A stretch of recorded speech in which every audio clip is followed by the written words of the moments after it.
আসসালামু আলাইকুম। বিডিভিউজের বিশেষ আয়োজন অ্যারাউন্ড দ্য ওয়ার্ল্ডে আপনাদের সবাইকে স্বাগত জানাচ্ছি। আমি সুরভি দিবা। সারা দুনিয়ায় ঘটে যাওয়া নানা খবর নিয়ে আজকের আয়োজনটি তৈরি করেছেন ওয়াহিদ ফারুকী। ইরান এবং যুক্তরাষ্ট্র আবার কূটনৈতিক আলোচনার পথে, যদিও দুই দেশের মধ্যে আস্থা গভীরভাবে ক্ষতিগ্রস্ত হয়েছে।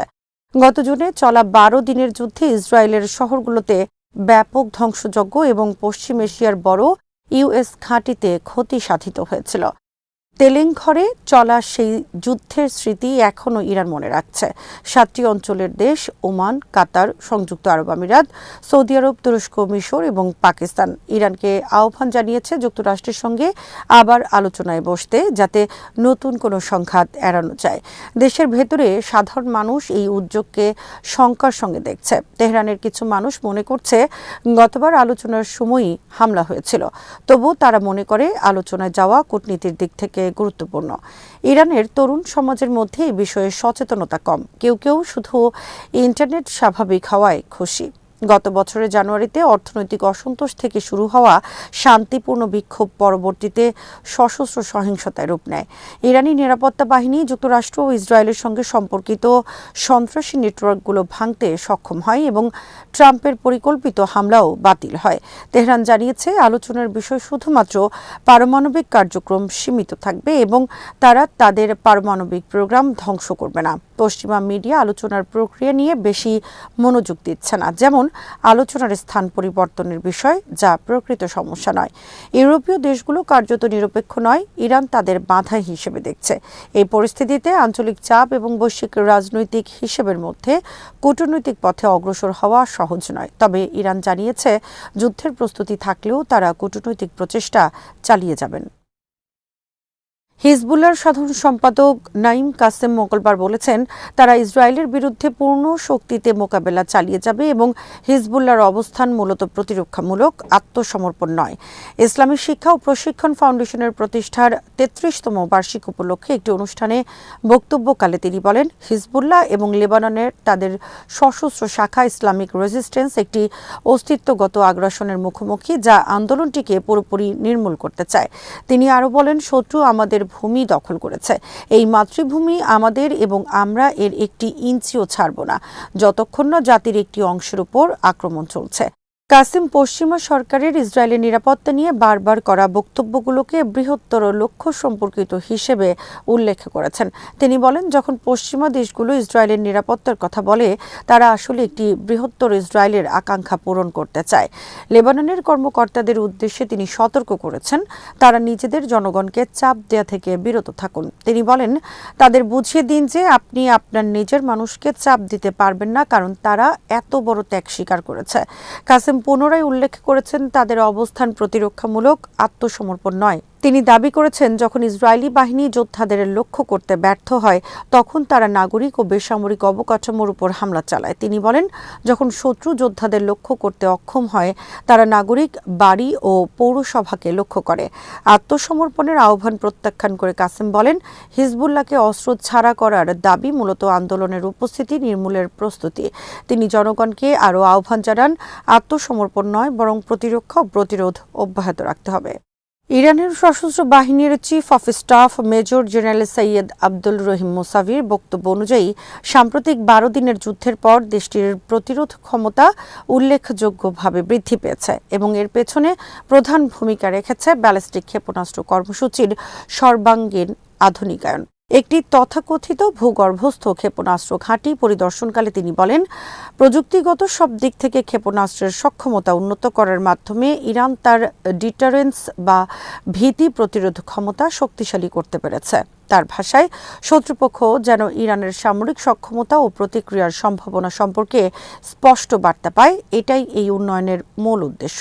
মুসাভি আরও জানান, যে কোনো ধরনের হুমকি বা আগ্রাসনের জবাব দিতে ইরান সম্পূর্ণ প্রস্তুত এবং সাম্প্রতিক অভিজ্ঞতা থেকে শিক্ষা নিয়ে সামরিক নীতিতেও পরিবর্তন আনা হয়েছে। তার দাবি অনুযায়ী 12 দিনের যুদ্ধের পর ইরান কেবল প্রতিরক্ষামূলক অবস্থানে সীমাবদ্ধ না থেকে আক্রমণাত্মক সক্ষমতার দিকেও গুরুত্ব দিচ্ছে, যেখানে হেটেরোজেনিয়াস ওয়ারফেয়ার বা বহুমাত্রিক যুদ্ধ কৌশল এবং শত্রুর বিরুদ্ধে দ্রুত ও কঠোর প্রতিক্রিয়া নীতির কথা উল্লেখ করা হয়।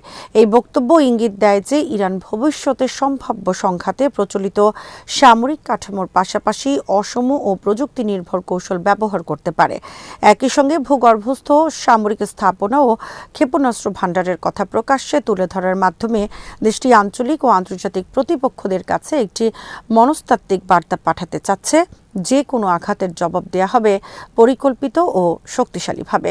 এই প্রেক্ষাপটে মুসাভির মন্তব্য ইরানের নিরাপত্তা নীতি ও আঞ্চলিক শক্তির ভারসাম্য নিয়ে নতুন করে আলোচনা উস্কে দিয়েছে। রাশিয়ার জাতিসংঘে স্থায়ী প্রতিনিধি ভাসিলি নেবেনজিয়ার মন্তব্য অনুযায়ী ইরানের বিরুদ্ধে কোনো সামরিক হানা পুরো অঞ্চলের জন্য বিপজ্জনক পরিণতি ডেকে আনতে পারে।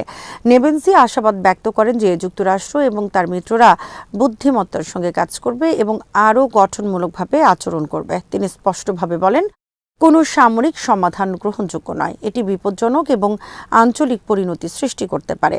বেনজিয়া স্মরণ করিয়ে দেন, এই বছরের শুরুতে ইরানকে মানহানি করা এবং দেশের অভ্যন্তরীণ প্রতিবাদকে কূটনৈতিক চাপের অংশ হিসেবে উপস্থাপন করার প্রচেষ্টা নতুন করে বৃদ্ধি পেয়েছিল। তিনি উল্লেখ করেন, 15 জানুয়ারি যুক্তরাষ্ট্রের অনুরোধে নিরাপত্তা পরিষদের একটি সভা আয়োজিত হয়েছিল, যেখানে পশ্চিমা দেশগুলোর বক্তব্য প্রায়শই একমুখীভাবে কেবল ইরানের বিরুদ্ধে অভিযোগের দিকে কেন্দ্রীভূত ছিল।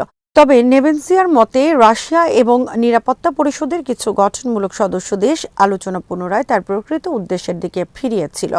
তারা ইঙ্গিত দেন যে আন্তর্জাতিক শান্তি ও নিরাপত্তার প্রকৃত হুমকি আসে ইরানের বিরুদ্ধে জোরপূর্বক হুমকি এবং তার অভ্যন্তরীণ বিষয়গুলোতে হস্তক্ষেপের মাধ্যমে, যা আন্তর্জাতিক নিয়ম ও আইন লঙ্ঘন করে। তিনি জোর দিয়ে বলেন যে কোনো ধরনের বাহ্যিক চাপ এবং জোরপূর্বক পদক্ষেপ ইরানের সার্বভৌমত্বকে ক্ষতিগ্রস্ত করতে পারে এবং আঞ্চলিক স্থিতিশীলতাকে বিপন্ন করবে। বেনেনজির বক্তব্য থেকে স্পষ্ট যে রাশিয়া ইরানের বিরুদ্ধে যুদ্ধাত্মক পদক্ষেপের তীব্র বিরোধী এবং তারা আশা করছে আন্তর্জাতিক সম্প্রদায় বুদ্ধিমত্তার সঙ্গে পরিস্থিতি মোকাবেলা করবে। তিনি সতর্ক করেন যে সুনির্দিষ্ট কূটনৈতিক সমাধান এবং সংলাপ ছাড়া যে কোনো আগ্রাসন অঞ্চল জুড়ে গুরুতর স্থিতিশীলতা সংকটের জন্ম দিতে পারে।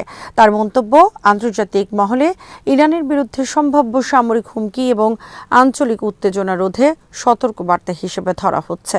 এভাবে নেবেনজিয়ার বক্তব্য আন্তর্জাতিক সম্প্রদায়কে স্মরণ করিয়ে দেয় যে সংঘাত নয়, বরং কূটনৈতিক আলোচনাই স্থায়ী শান্তি ও নিরাপত্তার একমাত্র পথ। ইরানের পররাষ্ট্রমন্ত্রী আব্বাস আরাকচি জার্মানির সাম্প্রতিক কূটনৈতিক অবস্থানের কঠোর সমালোচনা করেছেন। তিনি বলেন, জার্মানি একসময় ইউরোপের অগ্রগতির ইঞ্জিন ছিল, এখন এটি পশ্চাৎপদতার ইঞ্জিনে পরিণত হয়েছে। তিনি বিশেষভাবে জার্মান চ্যান্সেলর ফ্রেডরিক মের্জের উপর আক্রমণাত্মক মন্তব্য করেন। আরাকচি এক্সে লিখেছেন, গত সেপ্টেম্বর নিউ ইয়র্কে মের্জের জোরের কারণে E3 দেশগুলো পারমাণবিক আলোচনা থেকে নিজেদের সরিয়ে নিয়ে UN নিষেধাজ্ঞা পুনঃপ্রবর্তনের পথ গ্রহণ করে। এখন মের্জ আবার ওই একই আলোচনায় ফিরে আসার জন্য অনুরোধ করছেন। আরাকচি আরও বলেছেন, আমরা ইরানিরা দুঃখজনকভাবে মের্জের রাজনৈতিক দক্ষতা এবং অস্বাভাবিক চরিত্রের আরও অনেক উদাহরণের মুখোমুখি হয়েছে। তিনি উল্লেখ করেছেন, 2025 সালের জুনে যখন ইসরায়েল 1000-এর বেশি ইরানিকে হত্যা করেছিল, তখন মের্জ আনন্দ প্রকাশ করেছিলেন। এছাড়াও তিনি প্রকাশ্যে মন্তব্য করেছিলেন যে ইরান কয়েক সপ্তাহের মধ্যেই পতনের মুখে রয়েছে। পররাষ্ট্রমন্ত্রী আরও বলেছেন, জার্মানরা একটি মহান জাতি যারা তাদের কঠোর পরিশ্রম এবং দক্ষতার মাধ্যমে মানব জাতিকে অনেক অবদান রেখেছে। ইরান সবসময় জার্মানির সঙ্গে ভালো সম্পর্ককে স্বাগত জানিয়েছে, তাই এটি আরও দুঃখজনক যে এমন একজন ব্যক্তি মের্জ এখন বিশ্ব মঞ্চে জার্মানির প্রতিনিধিত্ব করছেন। তিনি বলেন, আমরা আশা করি জার্মানিতে আরও পরিপক্ক এবং সম্মানজনক রাজনৈতিক নেতৃত্ব ফিরে আসবে। আরাকচির এই মন্তব্য কেবল জার্মানির সাম্প্রতিক কূটনৈতিক দৃষ্টিভঙ্গি চ্যালেঞ্জ করছে না, বরং ইরান এবং পশ্চিমা বিশ্বের সম্পর্কের জটিলতা ও দ্বন্দ্বকেও তুলে ধরছে। এটি স্পষ্ট করে যে ইরান চ্যান্সেলর মের্জের আচরণ এবং নীতির প্রতি অসন্তুষ্ট এবং ভবিষ্যতে ইউরোপীয় নেতৃত্বে বুদ্ধিমত্তা ও ন্যায়পরায়ণতার প্রত্যাশা করছে। আজ এখানেই শেষ করছি। সবাই ভালো থাকুন, সুস্থ থাকুন আর দেখতে থাকুন বিডি ভিউজ। চ্যানেলটি ভালো লাগলে সাবস্ক্রাইব করুন, সংযুক্ত থাকুন আমাদের ফেসবুক পেজে। আল্লাহ হাফেজ।